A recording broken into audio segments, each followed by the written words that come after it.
So, over the past couple weeks, and especially yesterday, which would be the 23rd of March 2016, there were some leaks of the supposed new NX controller. Nintendo's got such a lockdown on this system, they're not releasing any information to the public about it. And the only information we're getting is from. We have to piece together from, like, weird interviews or things that people maybe have found out about it. There's rumors that it's a handheld console hybrid. There's rumors that it's going to connect with the PC and the PS4. But nothing has been 100% absolutely confirmed. And so when these leaks show up, it's kind of exciting, to get on this hype train of, like, is it really? Could it possibly be? I mean, and honestly, it's fun. It's really fun to get in these rumor mills. But I am not about spreading misinformation. So when I see people talking about anything, really, with solid, absolutely 100% conviction that this is exactly what it is, it's a little bit. It sets off some red flags for me because, I mean, I consider myself fairly informed about the video game industry, and so when this kind of stuff pops up and people are saying this is exactly what it is and I hate it or I love it, and it's not confirmed, I don't like it very much. So that's what I kind of wanted to discuss is, like, on one hand, if it is fake and why it would be fake, what does that mean? And on the other hand, like, if these leaks are real, what can that controller maybe do?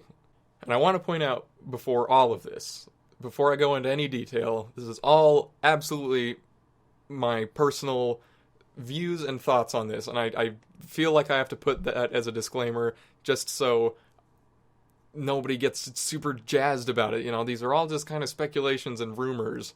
I just want to say that there's nothing that I am aware of that we know exactly 100% about this system. There's nothing that's been completely confirmed. And so I'm not going to be talking like I know what the NX is or how it's going to work, because I don't. But I do like spinning that rumor mill a little bit. So, shall we? First off, let's look at the picture of the controllers. The first one was early March, and the second one just barely came out, and it's close to the end of March right now, so they both seem pretty convincing together, because you don't see a lot of leaks about things that, I mean, they look basically exactly the same. They have this oval, oblong ellipse shape, and they both have that freeform screen and the two little thumb buttons on it. But, I mean, there's red flags all over the place. For instance, in the first one where it says, "You will say wow," that's a reference to E3 2005 when Iwata was talking about how great the Wii's graphics were going to be. And I don't know, it feels so kitschy to me to have that sitting underneath the thing. It doesn't prove or disprove anything, but I think it would be so stupid if somebody leaked that and had that saying underneath the picture. I mean, shoot me for thinking that is going to disprove anything, but it just seems really, like, forced and not genuine. And along this same line, they cropped out, like, part of the Unreal 4 engine demo and put it on the screen, and if it's real, then that's great, but it looks really badly photoshopped on there. Like, it's not quite on that screen. Everything is really blurry, like it was taken with, like, a really awful camera. And that's kind of been like a red flag for me, knowing about this kind of stuff, because whenever there's, like, a shaky or blurry or, like, a tilted picture of a leak, it's almost always been false. During the latest Nintendo Direct hype, somebody actually did leak the European version of the Nintendo Direct, and everything on that list was correct. And it seemed really weird because everything was put in these folders, and it just seemed odd that that's how they would plan a Direct. But everything on there was 100% right. And that's kind of the only case I can think of where such, like, a terrible picture has confirmed anything. And you look back through time, and there's pictures, like, really shaky, blurry pictures of, like, the one guy who was touring Valve's headquarters and found the Left 4 Dead 3 thing just randomly hanging out on a computer. I just have always had a hard time believing these kind of blurry photos, which is why these latest, the ones that just barely came out yesterday are way more convincing to me because they're actually high quality. And I mean, the controller is like shiny and you can see all the detail on the table, and there's what looks like either another one or just like a computer stand in the background. Except this one's got something that says confidential property, like on a label maker that has just been wrapped around the side. And it's completely untethered from anything, and so it just kind of seems not right. Because what kind of company doesn't know that those things are confidential property? Why is that even on the side? That's weird. It seems like it would confirm so much, but like they're different colors and it's just been so long apart, and I don't even know if the sources were reputable because there's so much layers of finding actually who sourced it that I can't even tell. But here's the biggest red flag for me. They look exactly like the patent that was released this year too. Like, I'm no patent professional, so I don't know exactly how patents work. But through my many years of trying to stay updated on, video game culture and stuff, I've seen so many patents come in and out. So I'm going to show you a bunch of patents that I found across the years about stuff that's been released. And it's actually all... And keep in mind that all of these are really early patents of these things. Like this one's for the Wii U controller, and it just kind of looks janky compared to the one that got released. And this was one by Apple that was a control pad for your phone that you could just throw into the middle of it. When people register patents, it's not like an advertising thing. They're not doing it to allow consumers to fully understand what's going on with the thing that they created. It's more about showing that they invented this thing and then obtaining the rights to solely sell that invention themselves. And it allows these companies to sell and manufacture their own things without having to worry about anybody else coming in and saying, that was me, that's my invention, give me the money for that. So the illustrations that come with these patents are pretty simple. They're not meant to be these huge groundbreaking things. They're just supposed to show really simply and easily part of the invention and how that part works. And sometimes the patents don't even get released. Like, all of these ones are just patents that got filed by Sony and Microsoft and never got released. This one, the Move controller gets hotter and colder. This is the Illumaroom. So why can this one not be like that? Just kind of a fail-safe, just in case they do want to make something along the lines of that patent.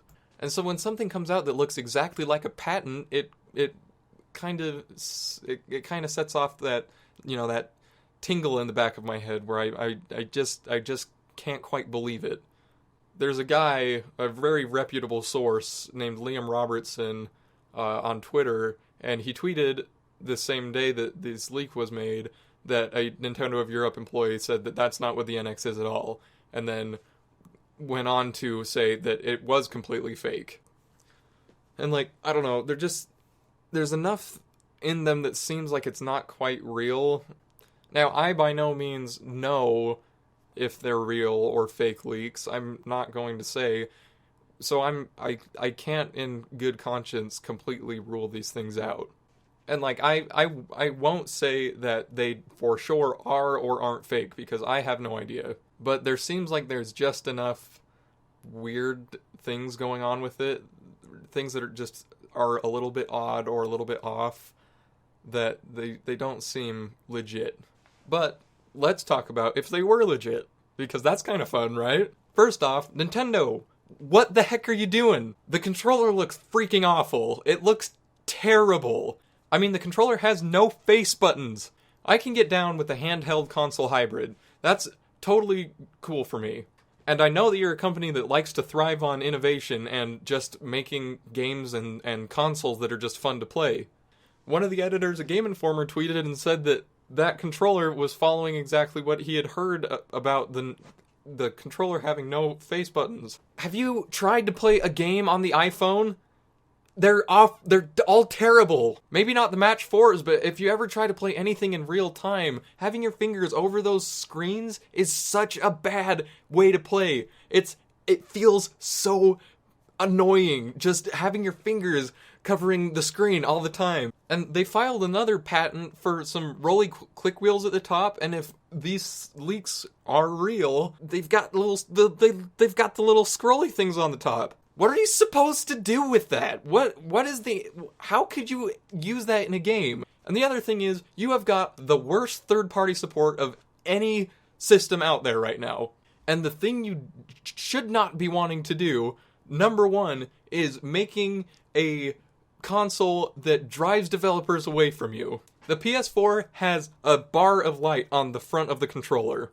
That's, like, the most that the developers have to worry about. There are some motion things, and there are some, like, touchpad-y things that they can design. You made the gamepad basically mandatory to have, at least to have your game run. Whether you use it or not is up to you. And so, by extension, because this is an old argument, why in the world would you do the same thing with this new controller? Why would you make it harder for people to have to design and develop around it? And don't get me wrong, Nintendo is so good at making their own games. The games that they make for their consoles are just so good. They always are. But it's because they know exactly what they want from that system, and they don't rely on other people to kind of flesh it out for them and make their own ideas. And living out on your own is fine, Nintendo, and like going and doing your own thing that's great, and it's always fun to see innovation like that.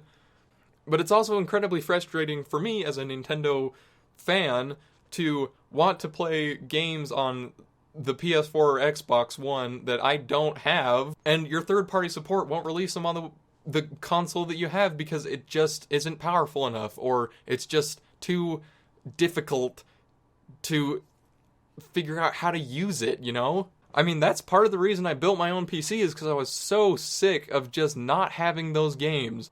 Oh, man. It looks stupid. It's like you're holding a yam. That's not comfortable. It's gonna be hitting right in your palms. The 3DS is kind of comfortable enough to hold because the bottom is resting up in your palms. I hate playing the PS Vita because it just feels terrible in my hands. Having those curves just right around in your thing, your fingers don't quite know where to go. You're just cramping the finger space in the back. So, I don't know, like, maybe it's real, maybe it's not. We're gonna have to wait until E3 at least, maybe before a little bit, to learn about it.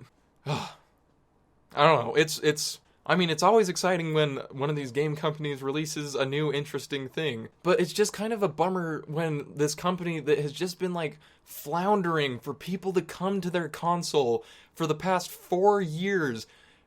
And before that, we're having problems launching their 3DS system because they could not get people interested in a $250 handheld. It's frustrating when it doesn't seem like they're learning lessons about how their consumers are working or how the gaming world is growing anymore. Anyway, thanks for watching.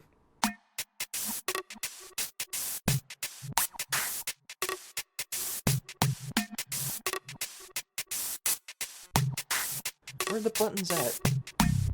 How are you gonna make the buttons a thing? You need buttons for a game.